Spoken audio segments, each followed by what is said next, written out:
asexual mode of reproduction is सब बता देंगे fission, that is fragmentation, regeneration, budding, regeneration. इन सब में आपको एग्जाम्पल पता होने चाहिए, एग्जाम्पल ज़्यादा इम्पोर्टेंट है। बडिंग, रक्षित बडिंग के दो एग्जाम्पल बताओ। क्या बताओ? आप तो बता ही लोगे।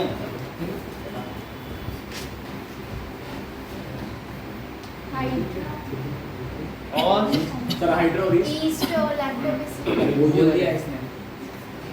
टिश्यू, लैक्टोबैसिलस, हाँ उसमें क्या होता है, स्पोर फॉर्मेशन, ब्रेगमा, इसमें ब्रेगमा, वो तो स्पोर फॉर्मेशन। सो फिजन में दो तरीके से हैं, बाइनरी और मल्टीपल। बाइनरी में अमीबा और मल्टीपल में प्लाज्मोडियम। बाइनरी में लीशमेनियम भी आ सकते हैं, प्लाज्मोडियम। फिजन।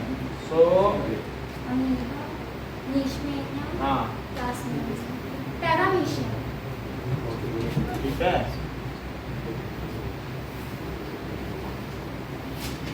और माइक्रोन में प्लाज्मोडियम और प्लाज्मोडियम क्या बीमारी पैदा करता है? मलेरिया। ठीक है। फ्रेगमेंटेशन किसमें किसमें? सर मैं बोलूं स्पाइरोगायरा। अच्छा सर सुनो तो, हाँ। सर अमीबा में जो पेयरिंग डिवाइड होते हैं तो सर, पेयरिंग क्या होना चाहता? सर सी एनिमोन। तो क्या? पेयरिंग का क्या? Sir C anemone. C anemone, that is fragmentation. टूट जाए, फिर उसके बाद टूट जाने के बाद सर ये सी वाला भी है।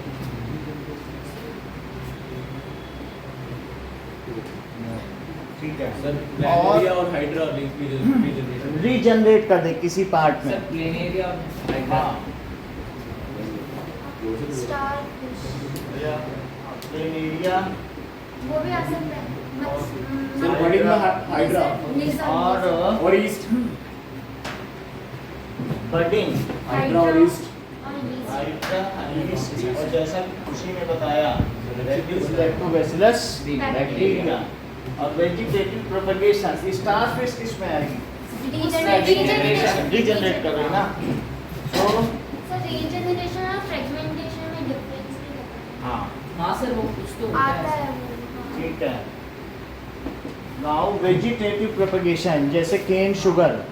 सर केन शुगर रोज और पोटैटो, जैस्मिन, केन शुगर नहीं लिली। बोल रही, वो शुगर ही। ठीक है। और जिसमें भी मतलब सर, वेजिटेटिव प्रोपगेशन रोज किसी पार्ट से हो जाए। सर तो शुगर केन या से वेजिटेटिव ऐसा भी हो सकता है ब्रायोफाइलम की पत्तियां। हाँ, तो एक है कि अपने आप हो जाए नेचुरल, और एक है आर्टिफिशियल। तो वेजिटेटिव प्रोपगेशन दो तरीके से हैं, natural। एक हाँ, सर, अपने एक आप हो जाए, जैसे करके लिखते हैं। ठीक है, तो नेचुरल में अपने आप हो जाए तो उसमें ब्रायोफाइलम है। सर नेचुरल में आता है वो हाँ, हाँ, उसको ठीक क्या है, सर हाँ। नेचुरल में शुगर केन आ जाता है और रोज आ जाता है। आर्टिफिशियल में आता है ग्राफ्टिंग, कटिंग। जैसे रोज नहीं आता है। ब्रायोफाइलम वो तो सर ब्रायोफाइलम इसमें कैसे आता है? वो तो ग्राफ्टिंग में आता अपने है। आप पत्ती गिर गई हाँ। और उसमें से उसके जो नॉचेस वो हैं भी उसमें से डेवलप हो गए, नीचे से रूट्स, वो ऊपर होता है से शूट्स। natural। नेचुरल अपने आप गिर गया सर पत्ती। आर्टिफिशियल खुद से करना पड़ता है। आर्टिफिशियल में है कटिंग, लेयरिंग, ग्राफ्टिंग। हाँ। तो सर, कटिंग, कटिंग में रोज, हाँ लेयरिंग में लिली, लेयरिंग में लिली। ठीक है, और सर- जैस्मिन भी है, हाँ, फ्लावर्स। लिली। ग्राफ्टिंग में स्ट्रॉबेरी। ग्राफ्टिंग तो लगभग आजकल जितने भी फ्रूट्स हैं ना, मतलब फ्लावर्स हैं, कुछ भी ग्राफ्टेड, मोटी सी स्टेम ले ली और सभी पतला सा बिल्कुल जो मेरिस्टेमेटिक टिश्यू है उसी में काट के बांध दिया पॉलीथीन से, और वो बढ़िया ग्रो कर रहा है, नीचे मोटी स्टेम है, हाँ। तो उसको ग्राफ्टिंग है। तो जितने भी आप प्लांट आप लेने जाते हो वो पहले ही बोल देगा ये ग्राफ्टेड प्लांट है, आपका सस्टेन करेगा और कंडीशंस में। तो ग्राफ्टिंग किसी भी चीज़ की हो सकती है। गुड मॉर्निंग, आइए। सो स्पोर फॉर्मेशन ब्रेड माउल्ड में होता है।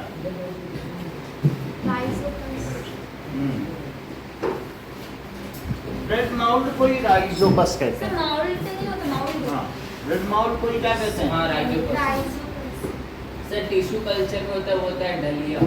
टिश्यू कल्चर किसी भी चीज का कर सकते हैं जो उसके मेरिस्टेमेटिक पार्ट है ना, जो सबसे फास्ट ग्रोइंग सर पार्ट है। ओपियम।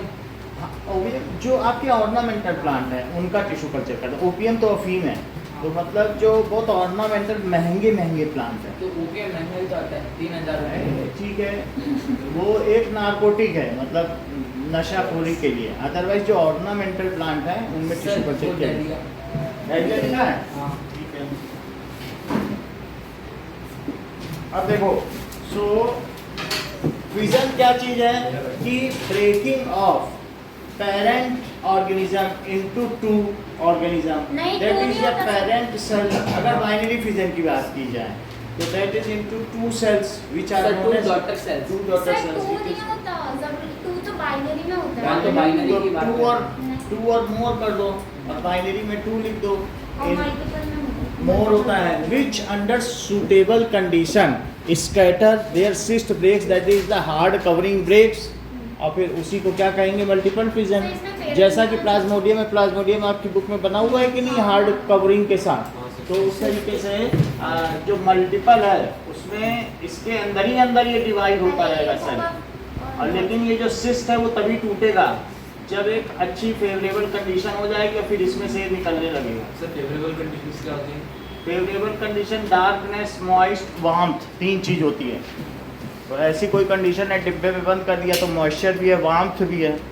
तो ये ऐसे में कुछ भी हो, या हमारी बॉडी के अंदर चला गया प्लाज्मोडियम, तो ऐसी कंडीशन में उसे न्यूट्रिशन मिल रहा है, सिस्ट टूट सर जाएगा। जो लीशमैनिया तो ये cyst है। वो काला अजहर कवर करता है। सही बात कह रहे हैं, ये एक तरीके का बुखार है। सो स्पाइरोगाइरस, नियमोन, इन सब में क्या होता है? Fragmentation. When the size of organism grows beyond a certain limit, then it breaks down into two pieces, and individual piece, ठीक है, वो is known as the independent organism.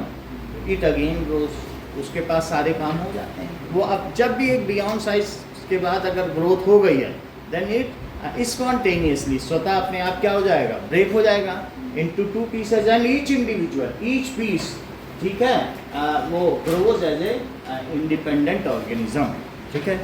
अब देखो, regeneration if accidentally any part of the plant, primitive plant और primitive animal, जैसे कि planaria है, accidentally कोई पार्ट टूट गया तो अब ऐसी स्थिति में वो रीजनरेट हो जाएगा। प्लेनेरिया में नीचे से कट हो गया या आपने ब्लेड से कट कर दिया, रीजनरेट हो जाएगा। उसकी आंखें, प्लेनेरिया तो आप देख रहे हो ना फिगर में, तो एक्सीडेंटली अगर कट हुआ है तो वो रीजनरेट हो जाएगा। ऐसे हाइड्रा को कट कर दिया, हाइड्रा बहुत छोटा सा होता है, उसमें आप देखो एक छोटी सी डिब्बी है, उसमें भी बहुत छोटा सा हमने दिखाया था। तो इस तरीके से ये सब आप देखे हैं। हाँ, तो वो बिल्कुल छोटा सा घूमता रहता है उसी में। तो हाइड्रा, उसको अगर आपने कट कर दिया तो उसमें भी, हाइड्रा में कौन सी 2 चीजें होती हैं? बडिंग और रीजनरेशन हो सकता है। तो इस तरीके से रीजनरेशन में क्या होता है कि accidentally any part is lost by organism, then it regrows. Sir जो पार्ट Into new वो रीग्रो हो जाएगा, तो उसको क्या कहेंगे? रीजनरेशन। जैसे कि लिजर्ड, छिपकली की पूंछ अपने आप रीजनरेट हो जाती है, तो कोई, हाँ, सर छिपकली को बीच से काट दिया, बीच से काटने पे मर जाएगी, उसका कुछ पार्ट रीजनरेट हो जाता है। तो उनमें एक तरीके की एबिलिटी होती है। इसी तरीके से ऐसा भी कई बार होता है कि जो छोटा पार्ट है वो डीजनरेट हो जाएगा और बड़ा पार्ट रीजनरेट हो जाएगा। डीजनरेशन का मतलब मृत्यु है और रीजनरेशन का मतलब पुनर्जन्म है, और जनरेशन का मतलब जन्म है। तो यहाँ रीजनरेशन यानी उस पार्ट का पुनर्जन्म हो जाएगा। जैसे स्टार फिश है, 4 उसके फलक हैं, एक हिस्सा टूट गया तो वो डीजनरेट हो गया, लेकिन जो 4 हैं उनमें से जो एक टूटा है, दैट इट विल रिकवर और एक्वायर इट्स लॉस्ट पार्ट। बहुत बात समझ में आ गई?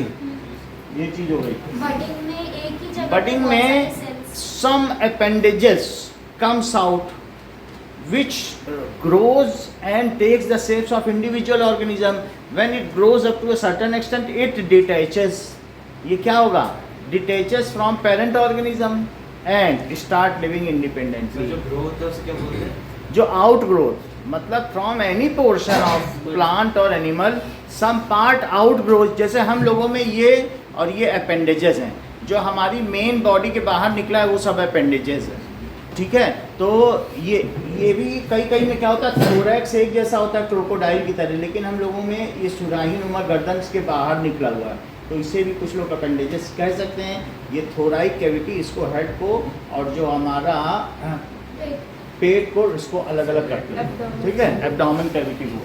सो अब यहाँ पर हाइड्रोलिस में एनीथिंग विच कम्स आउट उसे आउट ग्रो कह सकते हो या अपेंडेजेस कह सकते हो, ठीक है। फिर अपेंडेजेस जो बाहर निकला हुआ उसे क्या कहेंगे? सर अपेंडिक्स क्या होता है? Vestigial और ठीक है। सर अपेंडिक्स एक डिजीज है ना? आप कहीं से सर एक कहीं ऑर्गन जाते होता हो। है लार्ज इंटेस्टाइन के नीचे। एनएस के साइड में ये अपेंडिक्स, अगर ये जो भी चीज़ है इट इज़ वेस्टिजियल ऑर्गन है अपेंडिक्स।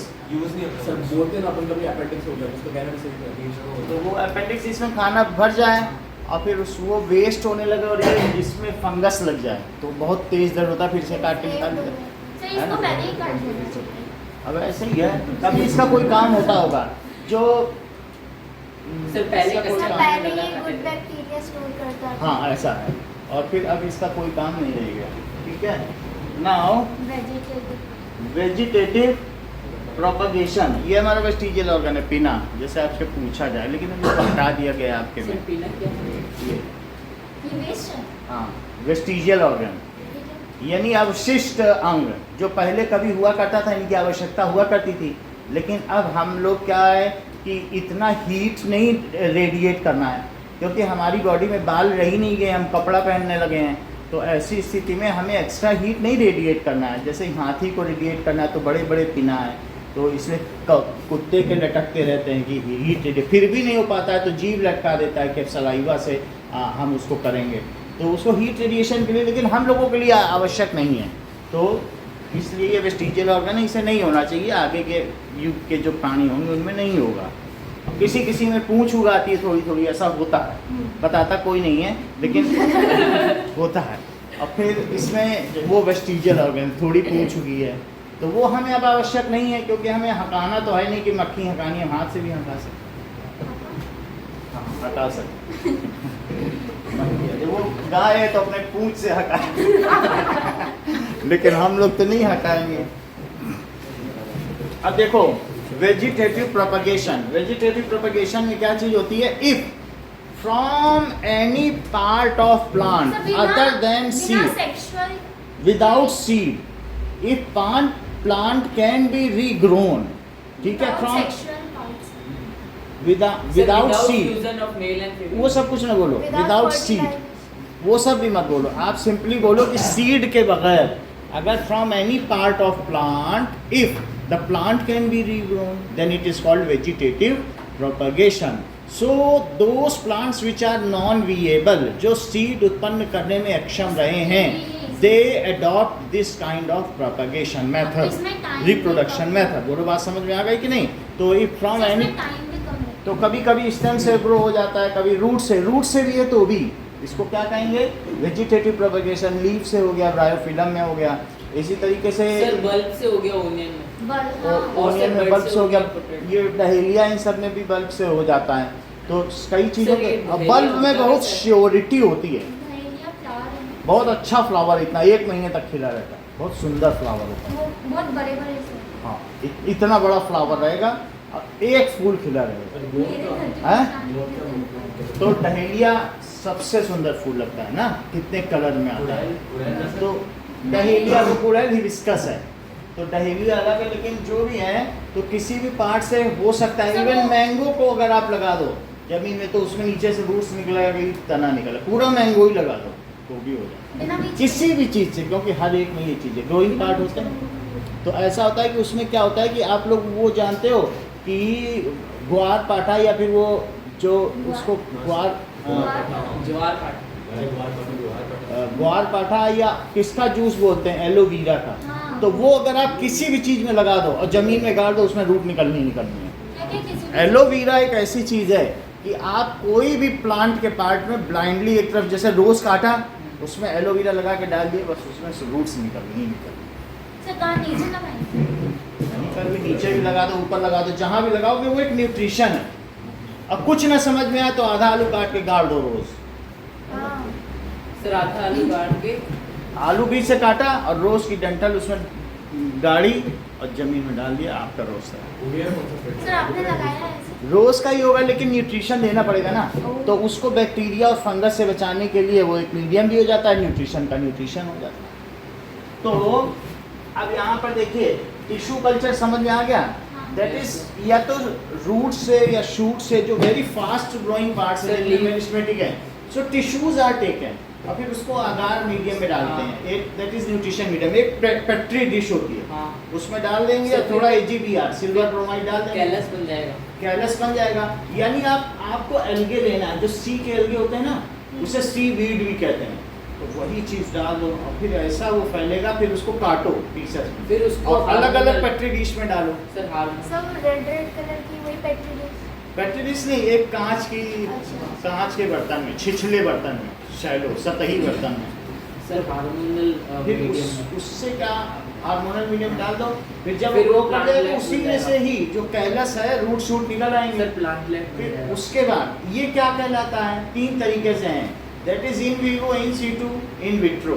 तो अभी पहले क्या करोगे और बाद में क्या करोगे बताओ। पहले इन वीवो करेंगे। विवो तो मनुष्य में होता है, क्या मनुष्य के गर्भ में उस प्लांट को पैदा करोगे?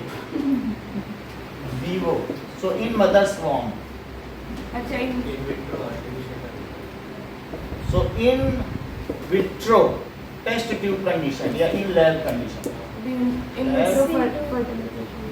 IVF टेक्निक नहीं होती है, फर्टिलाइजेशन, सो और इन सीटू का क्या मतलब है, एट साइट, फिर उसे फील्ड में ले जाओ। जब यहाँ पे हो जाए तो फिर पहले उसको कैलस बनाया आगार मीडियम में, किस मीडियम में, एक पेट्री डिश में डाल दिया, तो जब वो कैलस बन गया तो कैलस बनने के बाद उस पेट्री डिश में उसको काट के अलग अलग पीस अलग किया, हार्मोन वाले में डाल दिया, हार्मोन वाले मीडियम में डाल दिया और इसमें से प्लांटलेट बन जाएगा। और जैसे हो जाए सैपलिंग बन जाए ठीक ठाक, तो उसको फिर बाहर ट्रांसफर कर दो फील्ड में, ग्रीन हाउस में, फिर वो बढ़िया हो गया। सर बहुत ज्यादा अगर वो सबसे पहले जब प्लांट्स कहीं लेने जाना कह देना ये बताओ ग्रीन हाउस का प्लांट है या फिर देसी प्लांट है, कह दे ग्रीन हाउस में बढ़िया है, कह दो ना हमें नहीं चाहिए, देसी दो, क्योंकि वो बड़ा नाजुक प्लांट होगा। हाँ, वो अगर जरा सा इधर उधर का खाएगा वो कैटरीना टाइप होगा, पूरी प्लेट खाना छोड़ के गई है उस दिन, वो घर का ही खाना खाएगी बस। और हम लोग देसी आदमी हैं, कुछ भी मिले थोड़ा सा 4 एक दो समझ आई बात की नहीं। तो कभी भी प्लांट लेने जाना बोला देसी दो, बात समझ में आ गई। नहीं तो ऐसे प्लांट अगर होंगे तो फिर कहीं नखरे ज़्यादा होंगे और फिर मतलब आपको समझ में आ गई कि नहीं। और देसी है तो अगर देसी बीबी लोगे भी तो देखोगे बर्तन में हंसी रहेगी बढ़िया और विदेशी ले आओगे तो फिर इतनी बात समझ में आ गई। तो स्पोर फॉर्मेशन देखो, sir spore formation, spore formation में ब्रेड माउल्ड है राइजोपस, उसके ऊपर स्पोरेंजियम होता है। और यहाँ पे देखें कि इस तरीके से ये क्या है? इसमें ऊपर बताइए ये सब क्या है, स्पोरेंजियम है, उसके अंदर स्पोर्स हैं। स्पोर्स सर, हाँ नीचे हाइट पे है। ये ठीक कह रहे हैं। और ये एक हाइफे का स्ट्रक्चर है, ऐसे बनाना पड़ेगा वहाँ पे आपको। हाँ, हाँ, सर इससे 5 नंबर का और ये क्वेश्चन आएगा। स्पोरेंजियम है, जो जैसे हमने बताया ना किसी में कोई चीज रहती हो, एंड्रॉयशियम, गाइनोशियम, जो चीज मेल गेमीट फीमेल गेमीट, इसी तरीके से स्पोर रख रहा है, स्पोरेंजियम। सर ऐसे सर ऐसे तो प्लाज्मोडियम के साइड में भी तो ऐसे वो नहीं, कवरिंग है, उसको मतलब एक याद करने का तरीका बता रहे, उसका मतलब उसमें वो रखा जाए, सर, तो वो चेस्ट- प्लाज्मोज है और सर, प्लाज्मोडियम। किस- अब ये देखो स्पोरेंजियम के अंदर क्या है, अब सर, किसी में से स्पोर निकल गए जब इनको और सही नीचे कंडीशन मिलेगी। जब- सर फिर ये स्पोर्स ग्रो ये राइजोपस है, ये क्या है, राइजोपस हाइफे राइजोपस। तो ये राइजोपस इस तरीके से ऊपर सर है। ये स्पोर्स ग्रो कैसे करेंगे वापस ये यहाँ नहीं, ये राइजोपस इसका नाम है पूरे का, और यह इसका नाम है ब्रेड ठीक है। तो सर ये वापस स्पोर्स ऐसे ही ग्रो करेंगे हाई स्पोर से हवा में तैर रहे हैं। हाँ। जैसे ही तुम्हारी मम्मी ने डिब्बा बंद किया एक स्पोर अंदर आ गया, अब वो सोचे ब्रेड ठंडा हो, उस माल को चटकारे मार के खाया जाए। तो अब ब्रेड जैसे ही ठंडा हुआ, मॉइस्ट कंडीशन है, वार्मथ भी है, डार्कनेस भी है, बस उसने अपना काम शुरू कर दिया। स्पोर से तुम बच नहीं सकते, या बचना चाहते हो तो वैक्यूम किसी की पैकिंग करो, तो शायद क्योंकि वो उस वैसी कंडीशन में होगी, हॉट है पहले खूब है, वहाँ स्पोर अभी नहीं आया, और वैक्यूम से सारी हवा निकाल दी, अब उसमें उसकी शेल्फ लाइफ बढ़ जाती है। जहाँ वो 4 महीने चलने वाला था, वो ना ऑक्सीडाइज होगा ना रेंसिड होगा, वो साल भर चलेगा।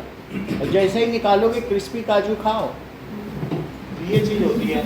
सो इस तरीके से सबसे इम्पोर्टेंट इसमें चीज़ है रीजनरेशन और फ्रेगमेंटेशन का अंतर अब हम बोलिए।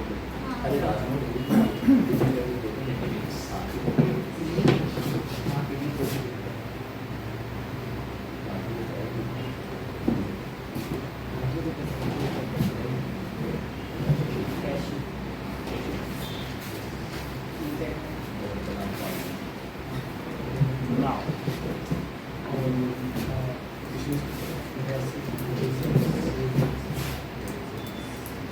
अब हम देखेंगे फ्रेगमेंटेशन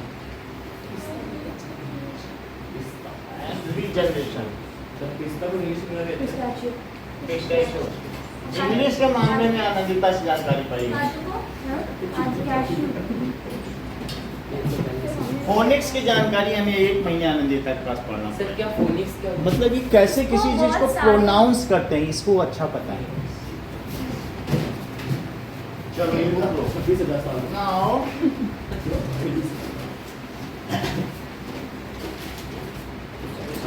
ये लो।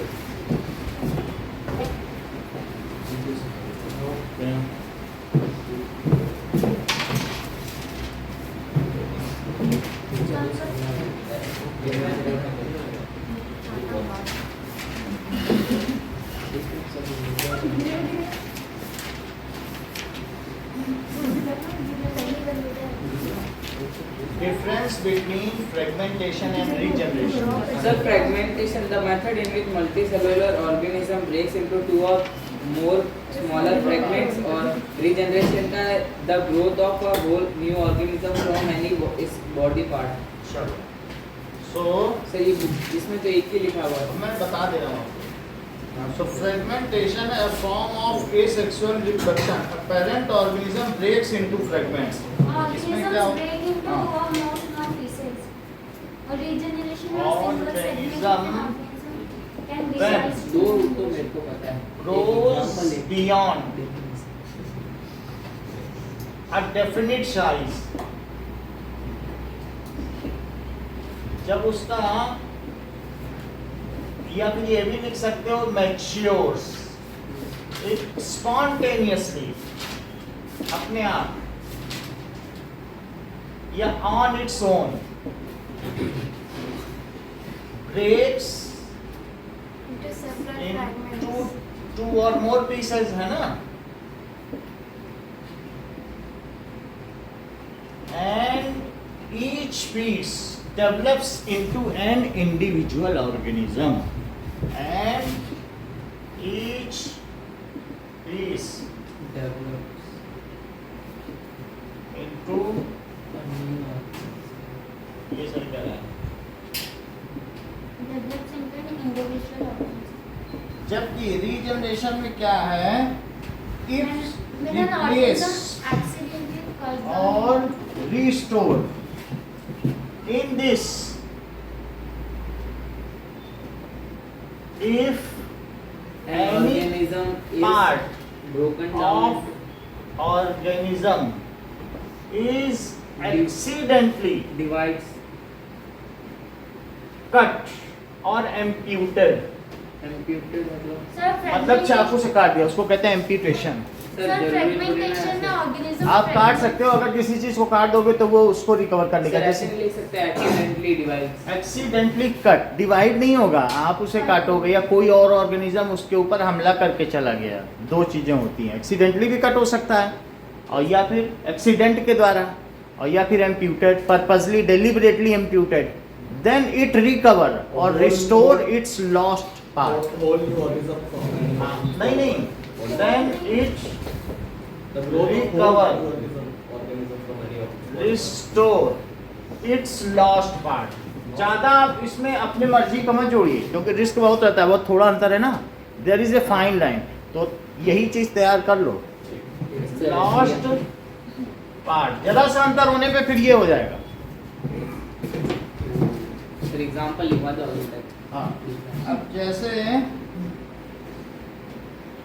all broken parts develop into new organism, few parts degenerate, however few restore their body power. इसमें कुछ की मृत्यु हो जाएगी, जैसे एक पंख निकल गया उसका स्टार फिश का, तो वो मर जाएगा. all broken parts grows into a new organism.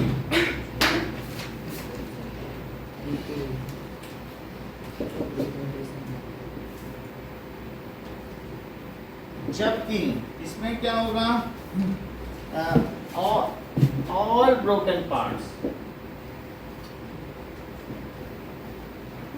Do not grow into. जो छिपकली की पूंछ निकल गई, क्या वो फिर से पूरी छिपकली बना देगी? नहीं बनाएंगे. Into new. सिर्फ दीपावली के दिन छिपकली दीपावली के दिन छिपकली को क्या कहते हैं? अरे सर, छिपकली ही कहते हैं. दिवाली के साथ. नो सर, दीपावली के दिन छिपकली भी नहीं दिखती. तू दिखता तो इतना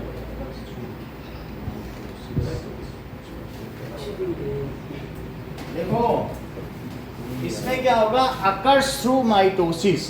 ये किसके द्वारा होता है? उसमें म्यूजिक और उसमें specialised cell, that is germ cells are involve. Occurs through, sir ठंडा लग रहा है. हाँ ठंडी का मौसम ही है, और सर हाँ सो स्पेशलाइज्ड सेल आर. और यहाँ से यहाँ तक श्रीनगर है, फिर जम्मू है, फिर चंडीगढ़ है. सो ये लोग एमपी और यूपी में बैठे हैं. जो राजस्थान में उधर वो बाढ़ में है लास्ट में. रशिया का है. हाँ? रशिया का. रसिया तो तुम ही हो.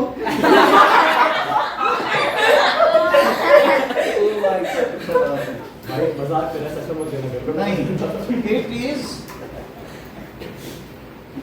Occurs in algae. तो इसमें एग्जांपल मैंने कहा ना रसिक आज मेरी होगी. तो स्पाइरोगाइरा भी है. स्पाइरोगाइरा लिखो. और रीजनरेशन में हाइड्रा. क्या कहा? अच्छा, और रीजनरेशन में प्लानेरिया और हाइड्रा. ठीक है, आगे चलते हैं. अब इनके सर रीजनरेशन में अगर स्पेशलाइज्ड सेल्स हैं तो हमें भी तो रीजनरेशन होना चाहिए ना. हम बहुत ज्यादा कॉम्प्लेक्स हैं. वही. जैसे सर अगर- लीवर में होता है उसको. भाई ये नहीं हो सकता है कि लीवर वाले सेल से कह दो कि हमारी आंख फूट गई है, नहीं, जरा नहीं। आंख बना दे. नहीं। अगर नहीं, हम बहुत आगे निकल चुके सर, हैं. जैसे- अब हम वहाँ नहीं जाएंगे. सर, जैसे कि स्पेशलिस्ट डॉक्टर हो, उससे कह दो ये जूता हमारा फट गया, जरा बना दो, थोड़ी देर के लिए मोची बनने का प्रयास करो. ऐसा नहीं, हम बहुत आगे निकल गए हैं डॉक्टरी में, अब हम वापस नहीं आ सकते. और जो अभी कच्चा है उससे कह दो कुछ को डॉक्टर बना दो, कुछ को मोची बना दो. तो ये कच्चे वाले हैं. तो मतलब ये भी पहले डॉक्टर जो बहुत आगे, हम इतने कॉम्प्लेक्स हो गए हैं कि आंखों में खाना डालो, इनसे उम्मीद करो कि पचा लेंगे, करते ही नहीं. डाल के देखो खिचड़ी. सर हमारा सर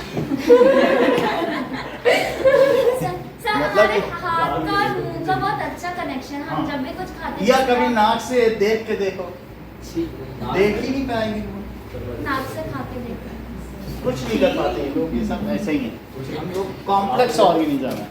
अब जरा देखो, सो एटमॉस्फेरिक रिफ्लेक्शन. सभी यार मेरा तूने बोला था आज मेरा लिखेगा. मैंने याद है? चलो, सर। हाँ एटमॉस्फेरिक याद है रिफ्लेक्शन. उसका लिख सकते. अभी वो लिखने की दुकान खोल रही है. तुम लोग जो ऐसे लोग जो लूले हो चुके, लूले क्यों बोलो ना, हम लोग अपने मतलब हमें किसी से क्या लेना देना नहीं। एटमॉस्फेरिक रिफ्रैक्शन का मतलब क्या है? और ये भी ऐसी है ना कि दोनों हाथ से नहीं लिख सकती कि पैर में 2 पेन और बस नहीं चले, और एक मुंह में भी दबा 5 कॉपी तो कर ही सकती है, लेकिन ऐसा करती नहीं है। कमाई का जरिया है आजकल। हम बाहर लिखवा लेंगे कि लिखवाने के लिए आनंदिता से संपर्क करें। सर इंडिया को चलो, एटमॉस्फेरिक रिफ्लेक्शन। सो हमार एटमॉस्फेयर, ये जो है हमारा एटमॉस्फेयर है कंटिन्यूअसली चेंजिंग। क्या है? कंटिन्यूअसली चेंजिंग है। सो द एयर मूव्स, ठीक है, upward also vertically as well as horizontally. Horizontal movement भी होता है। So it is wavering. ये किस तरीके का है? Our atmosphere. कभी भी तुम अगर कहीं ज्वाला जल रही हो, उसके पीछे खड़े हो जाओ और तुम अपने दोस्त को देखो तो तुम्हें वो वेवरिंग दिखाई पड़ेगी। हाँ सर, ऐसा में भी दिखता है अगर कोई दूर खड़ा हो तो। हाँ, हिलता हुआ दिखता है। Here is सर वो पता नहीं ऐसा है, हवा चलती है एवर चेंजिंग ड्यू टू, इसकी वजह से differential temperature and differential pressure condition. ऐसे नहीं चेंज हो रहा है, क्योंकि टेम्परेचर के डिफरेंस की वजह से क्या क्रिएट हो जाता है? क्या प्रेशर का डिफरेंस, और प्रेशर का डिफरेंस जब क्रिएट हो जाएगा तो क्या हवा बहने लगेगी हाई प्रेशर जोन से लो प्रेशर जोन की ओर? बोलो। सो ऐसा क्यों हो रहा है बताओ? Due to pressure difference and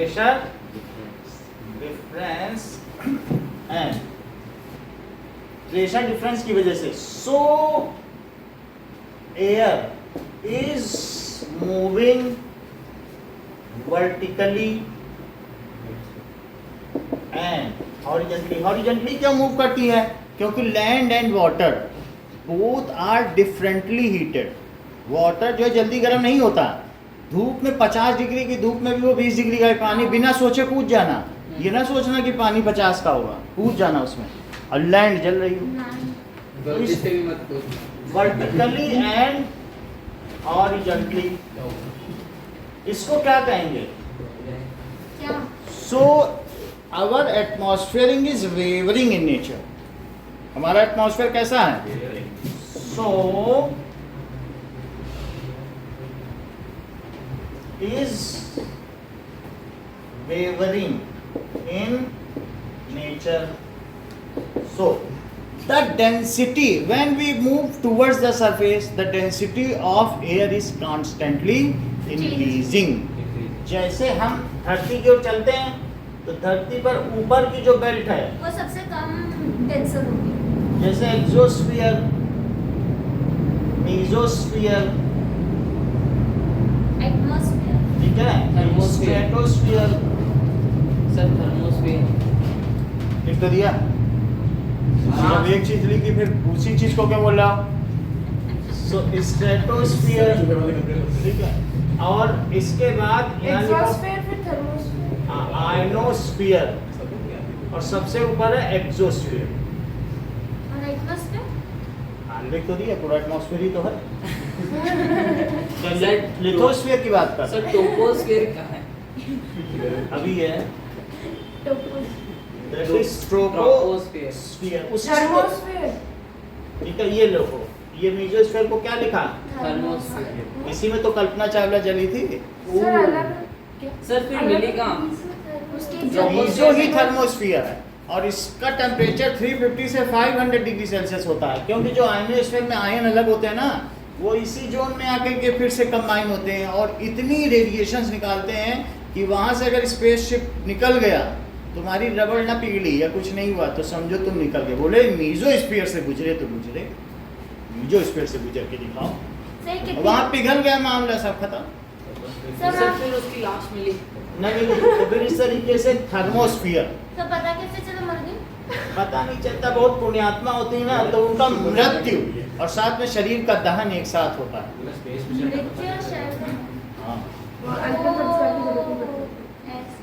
किस्मत वाले होते हैं। वही अब यहाँ तक बात समझ में आ गई, ये वेवरिंग जरूरत ही है। नहीं। यानी इतनी बात समझो कि अगर स्टार से लाइट आ रही है तो ये डेंसर है कि ये डेंसर है? नीचे वाला डेंसर है। सर ऊपर वाला ये बहुत अच्छी बात कर रहे हैं, क्योंकि ऊपर बहुत एटमॉस्फेयर जो 20% एटमॉस्फेयर और उससे ऊपर 5% 10% जो हैवी एयर है। अगर हम इसमें बात करें CO2 N2O2 तो सबसे भारी क्या है? सर N2 N2 का 28 U मॉलिक्यूलर मास है, ये क्या कहते हैं मॉलिक्यूलर मास है, और ऑक्सीजन का 32 U है और CO2 का 44 U है।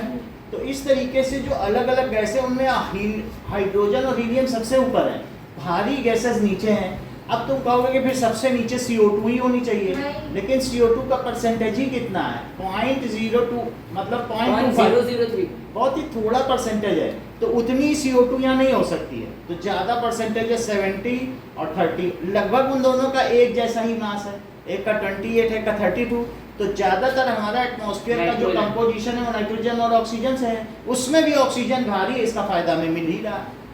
30% होते हुए भी भारी, इसीलिए ऑक्सीजन नीचे है। ठीक है नहीं? तो ऊपर से नीचे एटमॉस्फेयर, हम लोग जब थे लद्दाख में तो वहाँ 20% एटमॉस्फेयर था। सबसे क्लियर दिखता है। 20% का मतलब समझते हो? यहाँ जितनी डेंसिटी है उसका 20% पार्टिकल वहाँ थे। सर लद्दाख सी लेवल से कितना ऊपर है? लद्दाख करीब 6000 से ऊपर पड़ जाएगा। तो अब वहाँ पर इतना कम एटमॉस्फेयर, तो क्या मुझे 1/5 ऑक्सीजन ही मिल पाती थी? अगर हमें 1/5 ऑक्सीजन मिल पाती थी तो हम ऐसे ऐसे चलते थे और नाक से ब्लड आता तो ऐसे पोंछ लेते थे, तो वहाँ बुरा नहीं माना जाता था ड्रेस में ब्लड लगा हुआ है। लोग जानते हैं कि नोज़ में से ब्लीडिंग होगी। और हमारे साथ ये 5 साथी थे, हम उनका नाम 2 साल में कभी जान नहीं पाए, क्योंकि जब माइंड में ऑक्सीजन ही नहीं जाएगी तो तुम सोचोगे क्या, समझोगे क्या? हर चीज़ को ये बोला जाता था लिख के करो। अभी याद है सर? एक आध याद ऐसे नहीं है, बस ऐसे किसी की जाति याद है, एक पांडे था बस, और नहीं याद है किसी का। तो बात समझ में आ गई कि नहीं? तो ये हालत होती थी। तो जहाँ ऑक्सीजन नहीं है वहाँ पर वहाँ बोला जाता है कि पायलट्स ऑक्सीजन मास्क लगा लें। पायलट को भी वहाँ सलाह दी जाती थी कि ऑक्सीजन मास्क लगा के उड़ो, नहीं तो कुछ याद नहीं रहेगा, तुम भी गिरोगे, प्लेन भी लेके गिरोगे। तो इस तरीके से ऑक्सीजन लगाएगा। इसीलिए तो कहते हैं कि सुबह उठ के हरी घास पर टहलो, जब ऑक्सीजन जाएगी दिमाग में तो तुम्हारा दिमाग खुले। तो इसीलिए हरी घास पे जो ऑक्सीजन होती है प्लेन की, और नंगे पैर टहलो। ना आपके घर के सामने है हरी घास? नहीं, यहाँ से ये देखो, स्टार बाय स्टार्स। ये जब स्टार से लाइट आई तो बोलो ये अंदर डेंसर में गई तो अंदर दबी, और फिर और डेंसर में गई तो और दबी, फिर और दबी, फिर इस तरीके से दबते दबते यहाँ आ गई। तो ये स्टार जो भी यहाँ पर आया, इसकी लाइट, तो इस देखने वाले को क्या लगेगा? ये स्टार ऊपर है, यहाँ पर लगेगा, और वो भी उसकी कैसी इमेज बनेगी? यहाँ से आई है और उसको लगेगा कि यहाँ स्टार है। और ये So continuously- star appears higher, जहाँ उसकी That's एक्चुअल the वैल्यू है question. उससे हायर होगा। एंड ऑल्सो ट्विंकलिंग, क्योंकि एट सर्टेन टाइम मैं लेसर बताऊं इसका- amount of light reaches to our eyes. Because stars हमारे अर्थ से बहुत ज्यादा दूर है, and these are point size illuminated object. So at certain times we receive lesser amount of light, and at other times we receive higher amount of light. As the atmosphere is wavering, so their position is also continuously changing. This gives twinkling effect to star. इसकी वजह से क्या होता है? Twinkling effect. कभी हमें उनसे कम amount की लाइट मिलती है, कभी ज़्यादा, और साथ ही साथ उनकी पोजीशन भी बदलती जाती है। क्यों बदलती जाती है? क्योंकि एटमॉस्फेयर वेवरिंग है, उसमें हवा की जो डिफरेंट लेयर हैं वे चलती जा रही हैं। सर हमारा सर्विस इट इज वाइब्रेंट। हमारा एटमॉस्फेयर किस तरीके का है? वायुमंडल ये जीवंत है। सर हमारा सर्विस कर रहे हैं। हाँ, सर मून तो स्टार के सामने बहुत छोटी है। देखो इतनी बात हो गई, ये बात समझ में आ गई। So star twinkles but moon does not twinkle. Why? मैं बताऊं? सर क्योंकि वो पॉइंट साइज्ड मतलब नहीं, लगेगा सर, कि ये काफी पूर्ण सारे बहुत और सारे आएगा और और के पास है। अब वो उसका नलिफाई कर देंगे सर मैं बताऊं? बोलो। सर क्योंकि मून्स में ना बहुत सारे पॉइंट्स जो सोर्स ऑफ लाइट और एनर्जी है वो बहुत सर, सारे मैं हैं। बोलूं? तो अगर एक बार 50% अगर कम हो जाए तो एक बार 50% आ ऐसे सर मैं बोलूँ आप बोलो। सर, मैं बताऊं? सर प्लैनेट्स जो होते हैं सर वो प्लैनेट्स हाँ हाँ, तो वही। सर वो स्टार से बड़े होते हैं और वो अर्थ के बहुत पास है और उनके अंदर से बहुत सारे बड़े बड़े ठीक से पढ़ो। पार्टिकल सर मैं बताऊं? हाँ। सर पढ़ो सर, जो moon है ना, तो अर्थ- planets are of larger size and much closer to the earth than sir जो stars मून they है ना वो can अर्थ be के रुक बहुत जाओ। ज्यादा पास लोकेटेड है, तो इसलिए वो लगता है कि वो group of point source of यही लाइट। बोल देते हैं। और फिर क्या अभी बोलते हैं? ये इससे बोलने से कुछ थोड़ी अब जो बोले वो उस पे बात आएगी, देखें क्या बोलती है। इतना तो सभी बोल रहे हैं। हाँ सर फिर जो क्या बोलते हैं वेवरिंग नेचर के मतलब की वजह से जो उससे लाइट मतलब वो रिफ्लेक्ट करता है वो जो मतलब ग्रुप ऑफ पॉइंट मतलब जो उस टाइम पे नहीं कर रहे होते हैं ना वो कैसे जो बताऊं? एक लाइन है वो कोई नहीं बोल रहा, सर मैं सब छिपा के रखे हुए तुरंत राइट। बड़े बड़े पॉइंट साइज ऑब्जेक्ट है सर उनकी लाइट बहुत कम है तो वो रिफ्लेक्शन सर, वो एक दूसरे के- आते आते सर एक वो दूसरे के- सर ये जीरो हो बोल जाती रही है है, एकदम। अब मुझे मालूम चल गया। सब वो अलग अलग पॉइंट साइज वो ट्विंकलिंग करेंगे तो लेकिन फिर भी उनका एवरेज आउट टू यही 0 हो तो जाएगा। Average variation to all point size objects sir मैं बोल है रही ना, थी कि average 50% variation of light coming to our eyes from all collection of point side object is zero, average variation. At certain time we some of the point, ठीक है, appears bright and others are less bright, dim.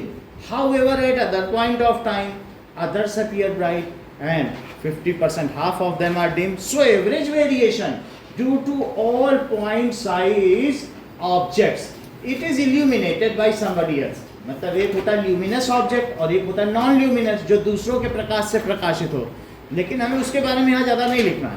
So average variation of the light received by our eyes by those collection of point size object, ठीक है, या illuminated object. एक होता है luminous object और दूसरा क्या होता है इल्यूमिनेटेड, जो प्रकाशित हो रहा है, और जो प्रकाशवान है वो ल्यूमिनस है और जो प्रकाशित हो रहा है तो क्या कहोगे इल्यूमिनेटेड। दोनों में फर्क है कि नहीं? तो एक को क्या लिखोगे ल्यूमिनस और इसको, तो जरा ये सेंटेंस फिर से बोलो भाई, लास्ट वाला वही मेन है, वो लिख दिया तो बाकी कुछ भी मत लिखो। बहुत अच्छा, ठीक है, तो लिखो moon is nearer to earth. सबसे पहले क्या लिखोगे moon is is comparatively to earth, ठीक है, लिख लो in comparison of stars at certain time it is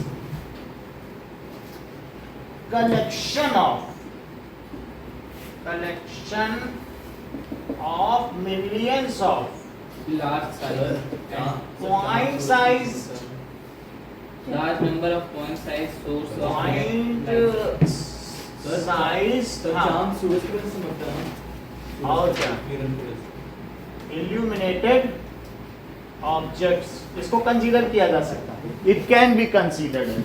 So at certain time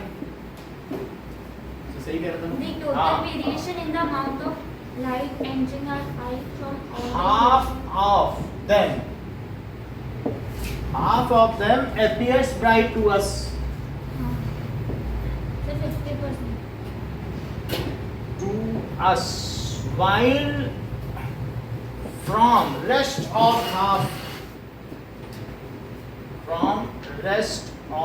half point half we receive lesser light, that is appears dim.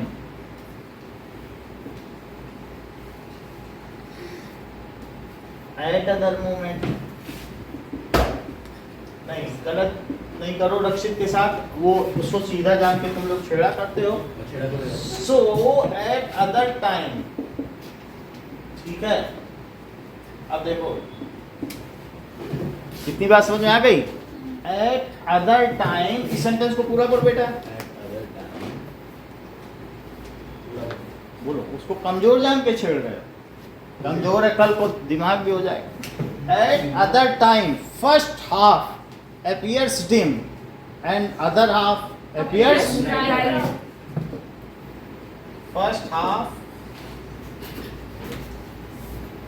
appears dim while sir इसके ऊपर वाली line में rest of half point size object यानी शुरू ये आगे HLF हाँ लिख लो HLF तो while other half appears brighter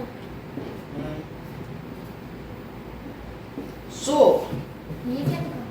brighter so the average variation at any point of time is 0 ठीक है is 0 so moon does not twinkle so average which nullify the twinkling effect. variation due to all points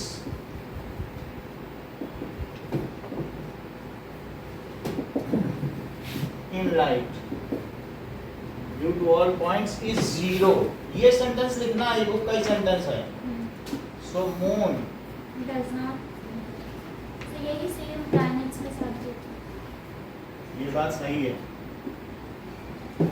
ठीक है अब यहाँ तक बात हो गई अब इसके बाद पूछा गया है कि when sun is overhead appears white while at the time of dusk and dawn it appears red मैं white बताऊँ मैं बताऊँ क्योंकि जब हमारा अर्थ जो है ना वो संतरे के शेप में तो फिर जब वो हमारे हेड्स के ऊपर होता है तो फिर उसका बहुत कम डिस्टेंस होता है तो फिर वो इसलिए वेरिएशंस नहीं पाता हाँ इसलिए वेरिएशन ज़्यादा हो नहीं पाती लाइट्स की तो इसलिए वाइट दिखता है तो हर एक चीज में मैं बताऊं बोलती बताती एक भी नहीं तो अभी एग्जाम के बाद साइंस अच्छा से पढ़ना ठीक है तो मतलब आसपास भी नहीं वो शुरुआती बोल दिया संतरे के सेब से वहीं काट देगा क्या बात है जिस चीज के बारे में पूछा जा रहा है कहेंगे कि खरबूजा मीठा क्यों होता है क्योंकि वो खरबूजे के शेप में होता है तो तरबूज होता तो क्यों मीठा होता है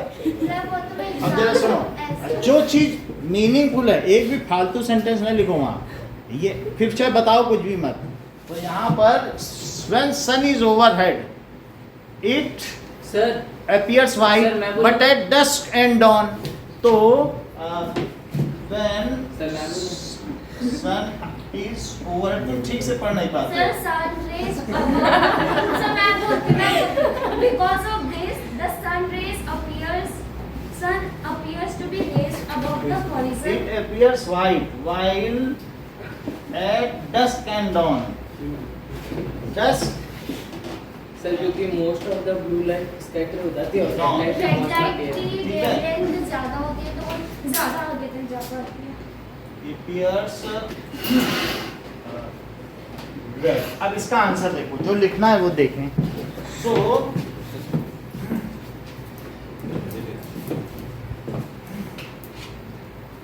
सर लेकिन मैं गलत क्या बोलूं गलत अभी देखो तुम गलत नहीं हो लेकिन टीचर की दृष्टि से टीचर पकड़ लेगा सर नहीं मतलब मैं ऐसे थोड़ी संतरा नहीं लिखूंगी मैं भी बोल लेकिन तुमने मतलब की बात तो कुछ बोली नहीं ओवल के शेप में होता है होने दो हमें क्या लेना आप ओवल में इसी क्या उससे तुम्हें क्या लेना देना वो किसी भी स्टेट में सर तुमको वो जो वो इसी शेप में होता है तब भी तो सब हमें वाइट दिखता हाँ है तो ठीक है लिख आना ये सन है so during when sun is overhead so it has to cross very less atmospheric belt अभी समझ लो आप यही बोली हो लेकिन मैं समझा भी दूँ ना और बच्चे को समझो अब ये देखो अब ये सन यहाँ से कहाँ आ गया ये यहाँ आ गया और फिर ये ऐसे जाएगा तो क्या इसे लॉन्ग एटमॉस्फेरिक बेल्ट क्रॉस करनी है तो अब यहाँ पर आ गया when sun is overhead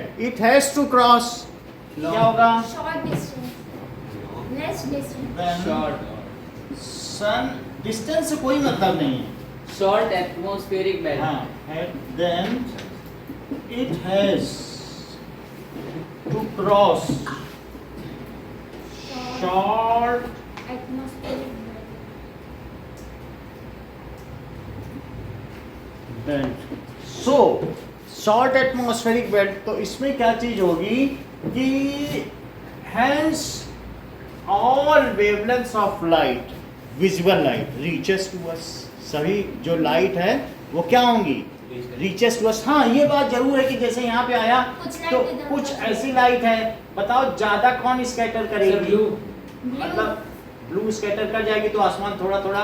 यहाँ पर क्या चीज होती है नीला कि रेड तो स्कैटर नहीं करेगी, ठीक है, तो रेड तो सीधी पहुंच गई।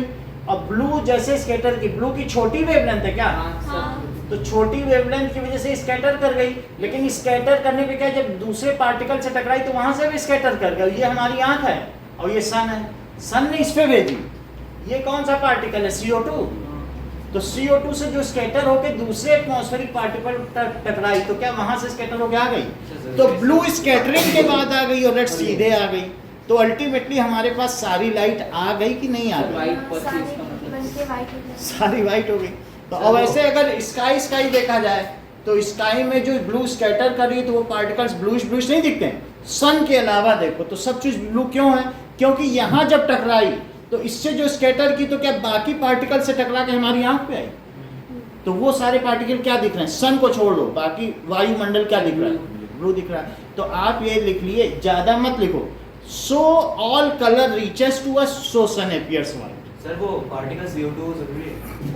N2O5 भी हो सकते हैं, वाटर पार्टिकल सबसे ज्यादा स्कैटरिंग करते हैं, ज्यादातर तो वाटर वेपर की वजह से होता है, ठीक है। सो शॉर्ट एटमॉस्फेरिक बेल्ट से टकराते हैं, hence all colour reaches to us. अभी जब वो पूछेगा वाई एस, अभी एक अलग क्वेश्चन है, why sky appears blue to us, why sky appears dark to astronaut, तब हम अलग अलग चीजें लिखेंगे, सर स्पेस वो सब ठीक है। तो अब यहाँ पर देखिए कि कुछ atmosphere hence all color reaches to making sun appear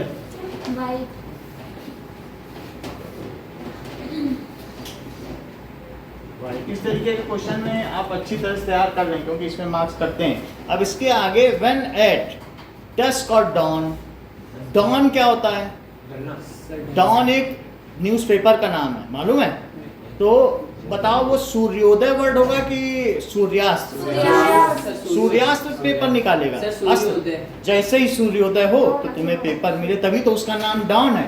और डस्क मतलब ही है कि गोधूली बेला, जब गाय अपने घर की ओर दौड़े और धूल उड़ाती जाएं उसको कहते हैं डस्ट, तो डस्ट से डस्क बना। हाँ मतलब सुबह उठते हैं तब रेड दिखता है और बाद में रात में भी रेड दिखता है, तो डाउन एंड डस्क दो चीजें हैं। तो यहाँ पर आप समझे वाइल एट, डस्क मतलब दोपहर में, दोपहर नहीं, गोधूली बेला, शाम के जब 6 बजे हो, जब गायें श्री कृष्ण की गायें ब्रज की ओर दौड़ रही हो तो रास्ते में वो हजारों गाय धूल उड़ाएंगी, कहेंगे ये गोधूली, गोधूली बेला, नाम ही उसका पड़ गया हिंदी में, गोधूली बेला। सर एक जगह है ना बेला का मतलब समय, और चूंकि डस्ट उड़ा रही है इसीलिए उसका नाम पड़ गया डस्ट। अंग्रेजों ने कहा डस्ट ठीक रहेगा। हाँ, समझ आई बात की नहीं।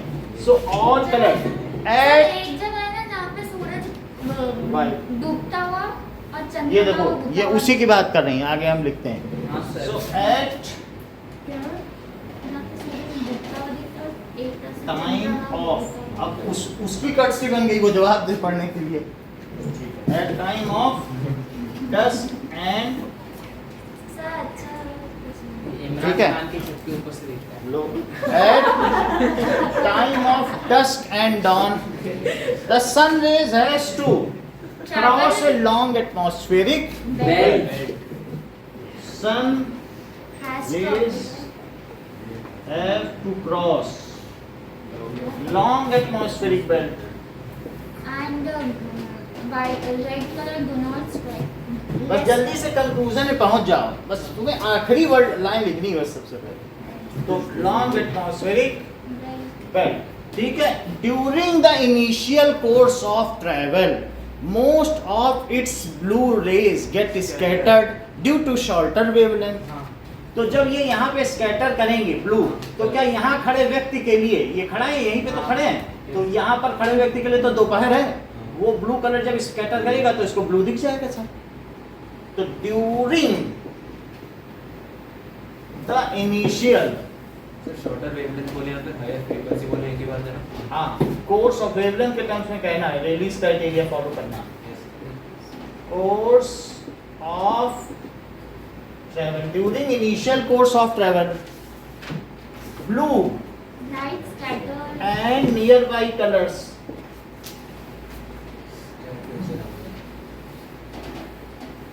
wavelength colors due to shorter wavelength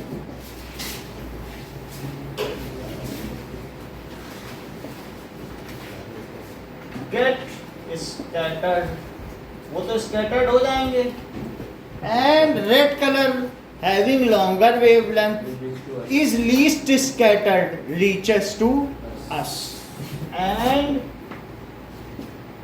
red color, जैसे ये रेड कलर है, इसकी लॉन्गर वेवलेंथ है तो इस पार्टिकल को क्रॉस कर जाएगा। Having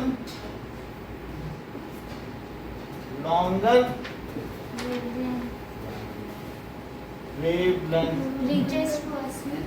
ठीक है, least scattered reaches to us, ये हमारे पास आ गया।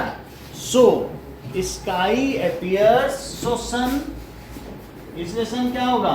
Sun appears red at dusk time Red. and dawn At dusk and dawn. dawn time. Why we see sunrise 2 minutes earlier and sunset 2 minutes later? Sir ये तो atmospheric इतनी बात खुशी समझ में आई तुमको? सर वो हॉरिजन के उस साइड होता है तो जो लाइट सर, ऊपर आती है फिर normally- वो बेंड हो के हाँ। डिले होता है। सब वही देखो। जो सन के तरह स्टार्स के तरह होता है ना थोड़ा सा। देखो, हाँ, क्वेश्चन है why सर चार sunrise appears us 2 minutes earlier 2 Before minutes sunrise. earlier, before sun. ये बिल्कुल सही बात कह रहे हैं, 2 minutes earlier before actual sunrise, before actual कौन पता रहता है? actual, हाँ सर क्योंकि वास्तव में जो इन लोगों का शहरी का और इफ्तार का समय होता है उसमें एक्चुअल सनराइज का टाइम दिया रहता है और एक्चुअल सनसेट का, क्योंकि उसी टाइम पे इनको नमाज पढ़नी होती है। वो दिखने से नहीं होता है, वास्तव में कब आएगा, आभासी से इनको मतलब नहीं है, इनको वास्तविक से मतलब होता है। So before actual sun sunrise and sir कौन से Why? लोग हाँ मुसलमानों we see 2 minute delayed sunset, गा रहे हैं ठीक है, ठीक है, कुछ भी बोलते हैं लेकिन टंगड़ी तो मुसलमानों की तरह खाते हैं। सर मैं तो प्योर वेजिटेरियन हूँ आप प्योर वेज टंगड़ी, हिरन की, हाँ? हिरन की टंगड़ी, मैंने किया। अरे यार बहुत मेहनत से जो बड़ा नहीं सनसेट। अब देखो 2 minute delayed sunset, ऐसा क्यों होता है? सो अब ये देखो, ड्यू टू एटमॉस्फेरिक इधर देखो, रक्षित के चक्कर में पड़ो, रक्षा नहीं कर पाएगा तुम्हारा। सर आप मेरे को क्यों बोलते हो हर समय मैंने तुम्हारा नाम भी नहीं दिया। वही सर आप बोलना मेरे को हम तो गोया जय को बोल रहे हैं। छोटा गोया का मतलब है संभवता। और बोना जय बोना मतलब गोया। बोना मतलब अरे छोटा अब अरे आगे डॉग यहाँ तक समझ आया कि मान लीजिए ये क्या है, छोटा है। यहाँ देखिए, वहीं आगे देखो, शिवम ये देखो, when sun is below horizon, sun कहाँ पर है? Below horizon. below horizon, तो ये यहाँ हमें नहीं दिखना चाहिए क्योंकि तो बिलो होराइजन है, तो लेकिन जो इसकी रेज है यहाँ उठी तो ये यहाँ पर आ गई। ऐसे हाँ, तो जब ये चीज आई, क्योंकि यहाँ से सीधी ले जाओ और यहाँ तक सीधी ले जाने के बाद अब यहाँ से जैसे ही बेल्ट में इंटर करे तो धीरे धीरे झुकाओ इसको, झुक गया तो तुमको जब ये दिखेगा इस व्यक्ति को तो सन कहाँ दिखेगा? ये 2 मिनट 2 मिनट में कुछ भी हो तो उसको यहाँ दिखेगा ना, क्योंकि नीचे से आई रेस यहाँ तक आई लेकिन यहाँ आ गई, आई नीचे झाँक के नहीं देख पाए क्योंकि धरती चपटी लग रही है तो वहाँ देख नहीं पाओगे, लेकिन उसकी रेस तो आ गई तो बोले वो सन। सो इस तरीके से when sun is below horizon then its rays manage to received by us due to atmospheric reflection as the layers of air gradually becomes denser towards the surface. गुरु बात समझ में आ गई? यस समझो मतलब दिमाग पे ज्यादा जोर दोगे ब्रेन हैमरेज हो जाएगा। हम तुमसे कह रहे हैं कि यहाँ मजा लो क्लास का, जो तुम्हें ह्यूमर से समझ में आते हैं सिर्फ उन्हीं को ही समझने की चेष्टा करो, सभी फन को भी मत समझो। अभी जरा सा कुछ हो जाए दाया बाया कहेंगे हमने बच्चा तो सही भेजा। ठीक है, और फिर वहां पे बोलेंगे अंग भंग कर पठिया बंदर, तुमने हमारे बंदर को अंग भंग करके भेज दिया। रामचरितमानस की चौपाई। अब यहाँ देखिए when sun is below horizon, आगे देखो sun is, हमारे पास नॉब नहीं तो मुंडी। when sun is below horizon then its rays reaches to us, क्यों reaches करती है? To us due to atmospheric reflection, due to atmospheric reflection. शाम में है क्या class? As the air density या layers of air near surface are optically denser, वो कैसी होती जाती हैं? As optical, ये लिख देना, optical density gradually increases. 3 number का आएगा, जितना आज सुबह पढ़ाया उसमें से 3 नंबर का आएगा, सही लिखोगे तो 3 पूरे पाओगे। हाँ सर। So gradually सर ये चैप्टर शायद 3 नंबर का ऐसा कुछ है increases, optical density gradually increases near surface, towards the surface. कितना लिख देना, इससे ज्यादा कुछ नहीं लिखना। So we see early sunrise and delayed sunset. So we see early sunrise and delayed। Sir इतना ही रखिए। सर इतने क्या 11:30 तक था। इतनी बात समझ आ गई? अब आगे देखो तो यहाँ तक बात आ गई कि sky appears as blue while for astronaut it appears dark। क्योंकि सर वहाँ पे कुछ एटमॉस्फेरिक रिफ्लेक्शन। बात समझ में आई कि why raining clouds appear black and non-raining clouds appear white। भाई सभी क्वेश्चन हैं जो अभी 3 नंबर के हैं पूरे नहीं किए हमने। सर एक टिंडाल इफेक्ट है, एक Tyndall effect वो सब देख लें। तो पहले हम क्या कह रहे हैं? Why sky appears blue। Sir मैं बोलूं इसका पूरा आंसर? समय नहीं, sir during the day time sky appears blue, this is because why sky appears blue। Sir क्योंकि ब्लू ही है सर मैं बोलती during the sky appears dark। During daytime, the sky appears blue. This is because the size of particles in atmosphere is smaller than the wavelength of visible light, so they scatter the light of shorter मेरी wavelength. बड़ी किताब कहीं नहीं जा पाओगे वहाँ। Sir आपके पास कोई जुगाड़ हो तो बता दो। हाँ तो पॉकेट बुक ले जाना, मनोज पॉकेट बुक ले जाना वहाँ। Chap books. हाँ सर वैसे चेकिंग तो कुछ नहीं सर करते। वहाँ पे सच में सर हमारी क्लास में एक टाइम पे 2 टीचर बाहर थे। अच्छा अब देखो why sky appears blue। So देखो blue color having shorter wavelength scatters more by atmospheric particles। Blue color इधर देखिए Anita, blue color having shorter wave shorter wavelength, so this Wave scatter more. length shortest ये देख लो, that is amount of scattering. Amount of scattering is proportional to 1 by lambda for Rayleigh's criteria of scattering. ये देख लो,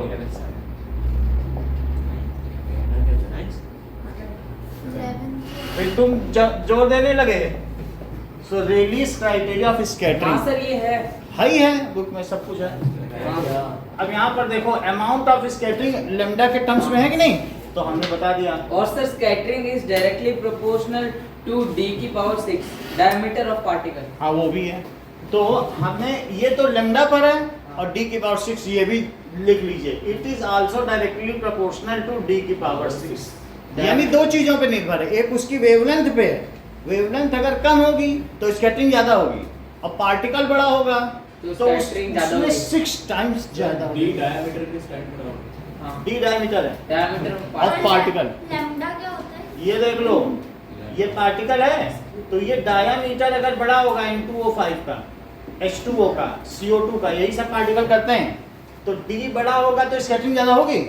और ये lambda है यहाँ से यहाँ तक, और हाँ, लैम्डा सर. छोटा होगा तो स्कैटरिंग ज्यादा. लैम्डा को छोटा होना होगा और D को बड़ा होना होगा यदि तुम्हें अच्छी स्कैटरिंग चाहिए. सर मतलब ब्लू का पार्टिकल बड़ा होता है रेड से.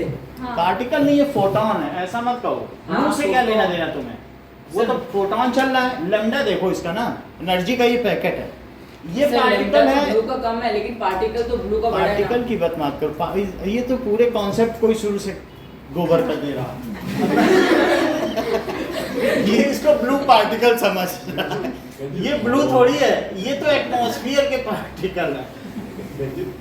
आप ये फोटोन के बारे में कहो ना, एनर्जी पैकेट है वो चल रहा है, उसके पार्टिकल से तुम्हें क्या लेने देना. फोटोन का साइज चाहिए क्या, उसकी लैम्डा देखो ब्लू. हाँ, lambda अच्छा दिख रही वो है. ऑब्जेक्ट अब पार्टिकल देखो N2O5 का, डाई नाइट्रोजन बड़ा है. पेंटाऑक्साइड का, वाटर का देखो इसका.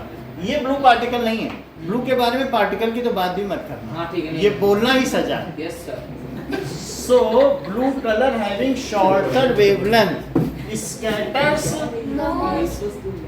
more. So sky appears. Blue to us. Sky sir इसमें दूसरा भी डिजाइन blue to us. अब जरा देखो. For astronaut as there are no particle in the atmosphere. For sir particles तो होते हैं, कम होते हैं. no atmospheric एस्ट्रोनॉट है जो ऊपर है, स्पेस यात्री, अंतरिक्ष यात्री. There are no atmospheric particle. क्यों? क्योंकि वो क्या है, क्या फ्री स्पेस है. वैक्यूम है. सो वहां पर फ्री स्पेस है. So no scattering takes place there. So इधर इधर देखोगे रात है, फिर थोड़ा अरे सन है. दिन है. So there is no light बंद कर दे. आ जाएगा. सर एस्ट्रोनॉट कहाँ जाते हैं? scattering takes place there. So space appears blue, या appears sky dark, appears Alien dark. होते हैं. Sky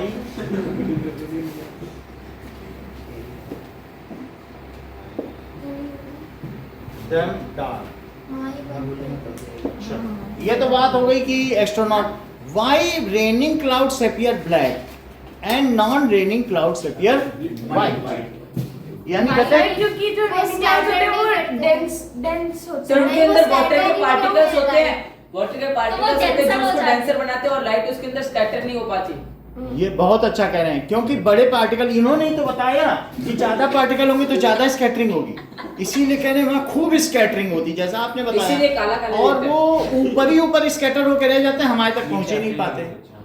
भाई स्कैटरिंग खूब हो रही, लेकिन जैसे कोई बड़ा प्लेटफॉर्म हो और उसी पे मोती पटको तो सब ऊपर ऊपर उछलेंगे और तुम इसके नीचे रह रहे हैं, वो मिठाई घर वाले.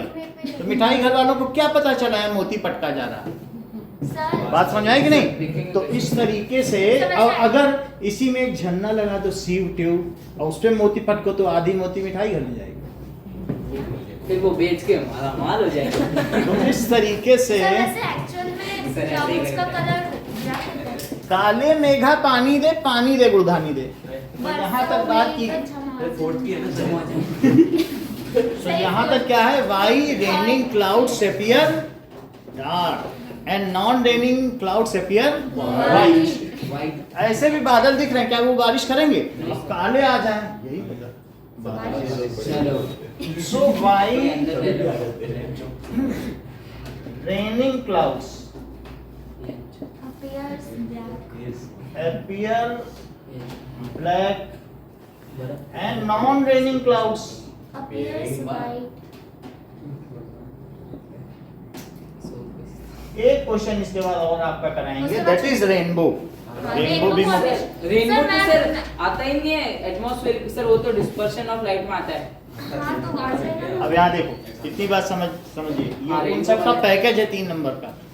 सो raining clouds appear black.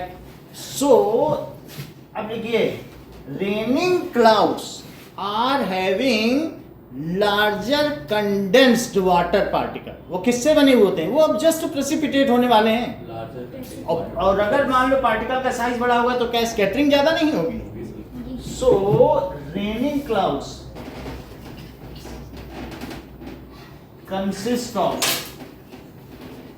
Larger condensed particles. कभी तुम लोग सोच रहे होगे ना, ये एक दिन इतना नाम करेगा कि सबके नाम की सुपारी लेगा। So that is raining clouds consist of larger condensed particle. So तो scattering is most for them but it does not reaches us. तो अगर मान लो ये क्लाउड है और यहीं पर अगर स्कैटरिंग हो रही है और तुम नीचे से आंख लगा के देख रहे हो कि ये क्या है? ये हम लेटे हुए से देख ठीक है, और पैर फोल्ड करके आराम से सर आंख के नीचे देख, लेकिन देख नहीं पा रहे हैं क्योंकि स्कैटरिंग तो ऊपर ऊपर हो रही है। थोड़ा आ गया। ये आईज है कि नहीं हमारी?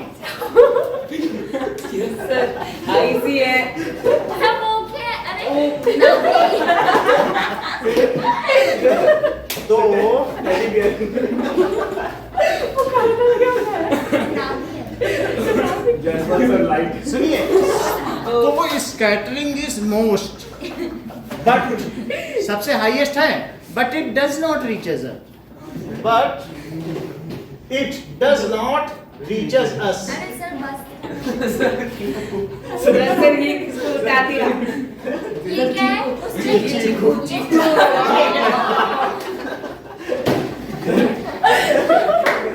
अब यहाँ देखिए, क्या सर? सर क्या अब यहाँ तक देखिए, सर ये टैलेंट सर बस दुकान और क्यों आई? सर बस अब सर ये चूहा लग बकरी लग रही है। मुझे चूहा लग रहा है। चीकू लाइट। सर अब ये क्या करेगा? करेगा, मुंह चाटेगा। So scattering is most, but it does not reaches us. Sir ये टैलेंट बाहर नहीं जा मैं बता रहा हूँ कि मैंने 3 जोड़े चप्पल रख रखी, वो एक मुंह में उठा लेता है तो लोग रास्ते में पूछते हैं आप अलग अलग पहने हो? मैं क्या करूँ, कुत्ता है। तो कभी एक पहने, वो एक लिए ही रहता है, उससे छुड़ाओ कि दूसरी एक पहन के चले, और सब इधर उधर छुपा सर उसके लिए वो बोल नहीं हो। So it does not reaches us. जब नीचे पहुंचेगी नहीं तो क्या स्काई हमको ब्लैक दिखेगा? दिखेगा। सो स्काई स्काई थोड़ी दिखता है सर, क्लाउड्स क्लाउड्स सर आज शाम को सर साइंस के टेस्ट पेपर दे देना। ठीक है। हाँ सर कब से रखो? तू क्या करेगा? While non-raining clouds are less denser, their particles are also smaller. So the light which is getting scattered is lesser in amount and it also after filtration reaches to us. मतलब इसके उससे छन छन के आ जाती है और हमें वो क्या हो सब मिल जाते हैं कि नहीं? क्या जो ये बताओ, जो व्हाइट क्लाउड्स हैं हमें दिख रहे हैं, क्या वे सभी लाइट को स्कैटर कर देते हैं? Yes, कि sir. ब्लू को? सर सबको सर, करते हैं आपने तभी तो व्हाइट क्योंकि दिखते हैं। तभी वाइट दिखते हैं, उनका साइज इतना बड़ा हो चुका होता है कि वो ब्लू को भी करते हैं, सर रेड को दो भी। प्रिज्म का काम करते हैं। हाँ, सो नॉन रेनिंग क्लाउड्स, जो नॉन रेनिंग क्लाउड्स हैं, सर appears आपने as फोटो नहीं लगाई। वही नहीं लगाई सर, जब हम चले जाएंगे तब लगाएंगे। appears white as, मैं लगवा दूंगा, 1-2 दिन में लगवा दूंगा। हाँ सर लगा। नॉन रेनिंग क्लाउड्स अपीयर, अच्छे जो ग्रुप फोटो तुमने भी उस दिन खींची थी तो भेजो हमारे पास। भेजा तो। हमारे पास तुम 2 ही 4 भेजी हो, तो ग्रुप फोटो जो तुमने खींची है ना, ग्रुप में 150 पड़े हैं। ग्रुप में सर भेजे मैंने 150 सर भेजे? सारे भेजे। तो मैं चेक कर लेता हूँ, उसको सर चेक बहुत करूँगा। सारे पड़े हैं। नॉन सर मैं रेनिंग, पर्सनल पे भेज दूंगी। ठीक है, non raining clouds appear white as, क्या होता है कि its particle are less condensed, वो कैसे होते हैं? Less condensed, so light after scattering manage to reach us। भाई अगर पार्टिकल काला बहुत ज्यादा कंडेंस ना हो, so light after scattering reaches to us। Reaches to us। अब शाम को हम लोग रेनबो पढ़ेंगे, सही है। Thank you sir. सर एक चीज, सर वो क्या है सर? पॉइंट बाकी हैं। सर एक बार टिंडाल Scattering इफेक्ट हो बता गया, देना। अवर इन्वायरमेंट हो गया, ब्रेक डाउन ऑफ ग्लूकोज भी किसी का है, ब्रेक डाउन 2 लोगों का है, और इनहेरिटेंट ट्रेट। इनहेरिटेड ट्रेट क्यों पढ़ना चाहिए? सर मैंने नहीं कहा, ये रक्षण ने लिखा है। फीचर्स ऑफ मैं तो लिखा भी नहीं। पैनेरो फाइटो। ठीक है, शाम को हो जाएगा सब। हो जाएगा। सर मेरा भी लिख लेना, ऑटोनॉमस नाम।